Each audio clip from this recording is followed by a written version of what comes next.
Hello and welcome. Thanks for joining us. I'm Jessica Lee and you're watching Updates at Noon. Our headlines for this afternoon.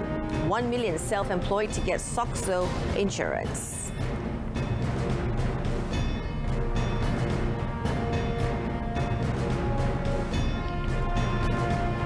More than 5,000 vehicles violate speed limits on the first day of Ops HRA 2022.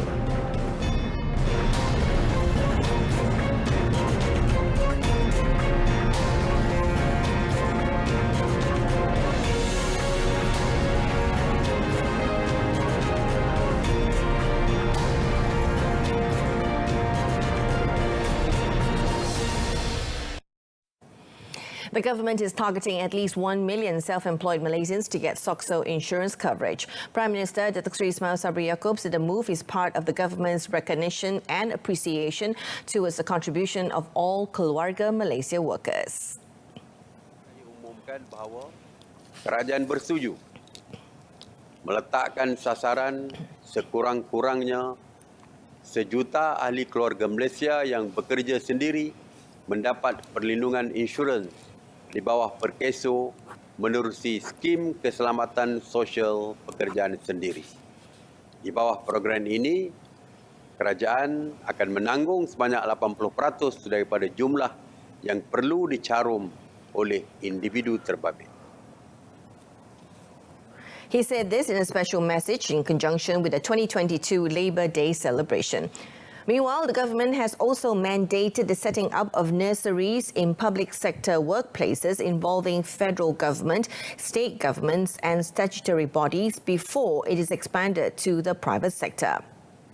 Datuk Seri Ismail Sabri said the government also agreed to implement Keluarga Malaysia Vehicle Insurance Financing Program or myeasycover.com beginning today. The program is a financing package providing installments of up to 10 months without any interest charges offered to civil servants before being extended to the private sector. It will be implemented by Human Resources Ministry in collaboration with National Cooperative Movement of Malaysia or ANKASA. The Prime Minister also said that the minimum salary of 1,500 ringgit effective today was a gift to workers for their dedication in developing the country's economy.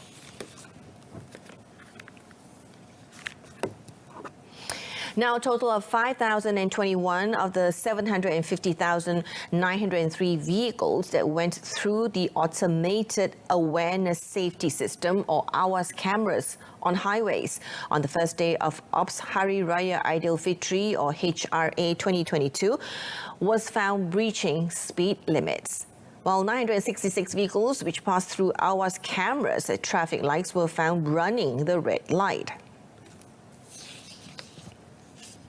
The Road Transport Department or JPJ in statement last night said 29 AWAS cameras are to monitor speeding and 16 AWAS cameras to monitor beating the red light went into full operation from Friday. The statement said on the first day of HRA 2022, infringing the speed limit was the highest violations committed by motorists. According to the statement, the two offences will be subject to court action and cannot be compounded according to Section 79, Act 333 JPJ. If convicted, they can be fined up to 2,000 ringgit. Our Chief Secretary to the Government, Tan Sri Momazuki Ali, hopes the civil servants can function as facilitators of the country's swift-moving economic cycle following the country's transition phase to endemic. He said the practice of the values of SWIFT or SWIFT, namely speed, world-class, knowledge, inspirational, flexible and technology-based, must continue to be implemented in strategic planning and task operations in their respective organisations or departments.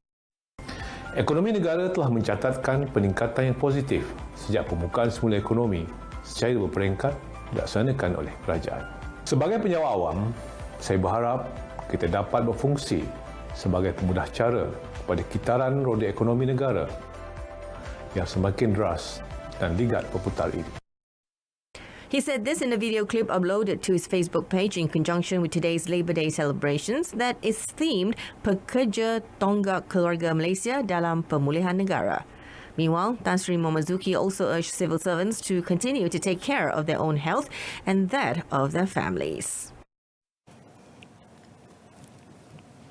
Prime Minister Datuk Seri Semasa and his cabinet members will host a Hari Raya Aidilfitri 2022 open house in Putrajaya on the 8th of May. In a Facebook post, the Prime Minister's office or PMO said the open house will be at Laman Sari, Sri Perdana Complex from 10 a.m. to 4 p.m. According to PMO, all attendees must comply with the latest standard operating procedures or SOPs set for the transition to the endemic phase and are encouraged to use face masks and maintain physical distancing. The post also carried dress code guidelines and information on free bus services for the event. Clothing allowed includes attire with sleeves, long pants, skirts below the knees and shoes. Meanwhile, attire not permissible includes shorts, short skirts, sleeveless clothing, torn jeans and slippers. It added failure to comply with the dress code may result in being denied entry into the Sri Perdana complex. A 12-year-old girl with disabilities was killed in a fire at a house in Kampung Tanjung Hulu, Saratok last night. A Sarawak Fire and Rescue Operations Centre spokesman said the remains of Alicia Mat Ali was found in the burnt-down house. According to him, the department received a report on the fire at 8:18 p.m. and firemen from the Saratok Fire and Rescue Station rushed to the location. He said the fire completely destroyed the two-story house with the victim, who is a person with disabilities or OKU, was found charred in the bedroom. The blaze was brought under control at 8:45 p.m.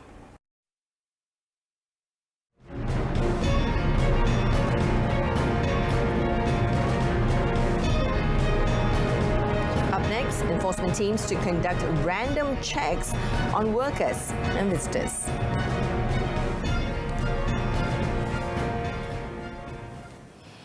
The Domestic Trade and Consumer Affairs Ministry or KPD and HEP enforcement officers will conduct random checks on the status of employees and visitors at business premises throughout the country to stop the spread of COVID-19. Now, as Minister Datuk Seri Alexander Nantalinggi said the measure was taken as all individuals have been allowed to enter business premises no matter what their vaccination status, except those who are COVID-19 positive and are under house surveillance orders or HSO beginning today. He said enforcement action under the Prevention and Control of Infectious Diseases 1988 Act 342 will be taken against visitors or workers who fail to comply with the set regulations. Meanwhile, the minister said the easing of standard operating procedures or SOPs will enable the retail and consumer industries to breathe again after being affected for 2 years due to the COVID-19 pandemic. Now, based on the latest statistics from the Malaysian Statistics Department, the performance of the commerce and distribution sector in February this year recorded 48.8 billion ringgit in sales, a growth of 10.2% compared to the previous year. He added with the recent announcement that performance is expected to increase with the cooperation of all parties, especially through the responsibility of retail industry players and Malaysians in ensuring the business ecosystem is safe from COVID-19 infections. A total of 145 personnel of the Perlis Road Transport Department or JPJ have been assigned to cover the road safety campaign in conjunction with the Hari Raya Aidilfitri beginning today until the 8th of May. Its director, Fatima Muhammad Ali Pia, said the staff will work on rotation throughout the campaign as the number of road users returning home to celebrate Hari Raya Aidilfitri is expected to increase after a 2-year hiatus. Now, she said the personnel will be assigned to strategic locations like the bus terminal. Fatima said this to reporters after attending the launch of the Perlis Road Safety Campaign at kilometre 26, Jalan Changlun, Kuala Perlis in Kanga yesterday. Now, institutions of higher learning or IPTs are not allowed to increase tuition fees. Now, this is based on the Ministry of Higher Education's or MOHE's decision in placing a moratorium on fee hikes since the second semester of the 2019-2020 academic session in the wake of the COVID-19 pandemic. MOHE in a statement said the government still bears the full operational costs of public universities. It added the financial resources provided by the government can still enable public universities to carry out their responsibility to provide education to citizens. The statement said MOHE had set the fee moratorium out of concern for the welfare of the people.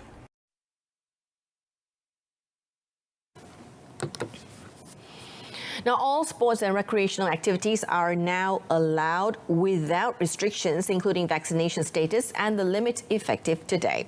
The matter was announced by the Youth and Sports Ministry, KBS, through a media release on the frequently asked questions of the transition to endemic phase.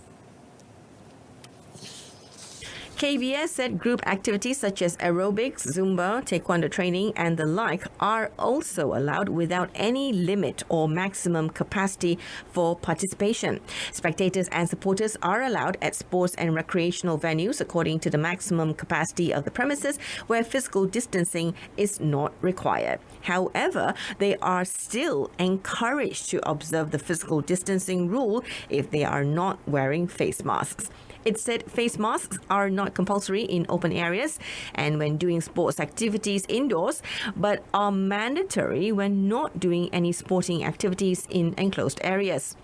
According to KBS, scanning the MySejahtera QR code is also not required when entering sports and recreational venues, while the premises are allowed to operate without time restrictions according to the license or permit requirements. However, it added the management of the premises is required to check the risk status of their patrons on the MySejahtera application. Now, tournaments, competitions, as well as sports and recreational events at the domestic and international levels are also allowed with permission from the Sports Commissioner Office, except for small-scale events at the community level.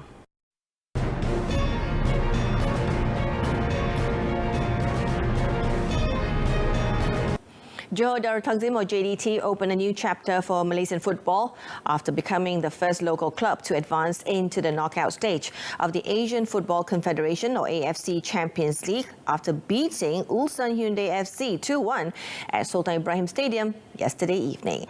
The win meant that JDT clinched their place in the round of 16.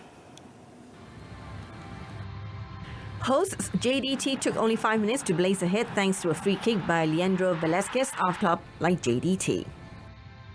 Never stop learning from others, being humble and knowing that we are actually nothing. We are just fighting like everyone else, but if we believe in our minds, if we believe in our hearts, we can create the situations.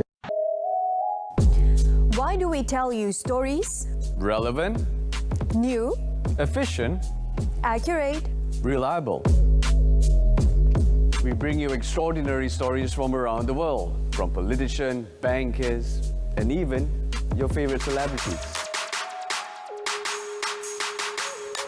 This and many more on RTM's English News.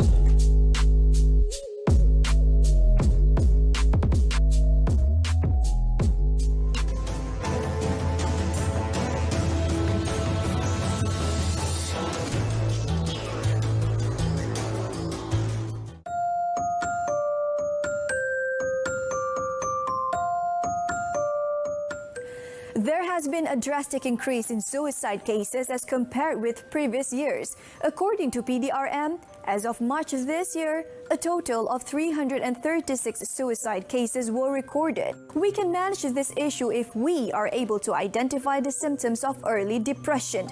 Don't go through it alone. Go and get help.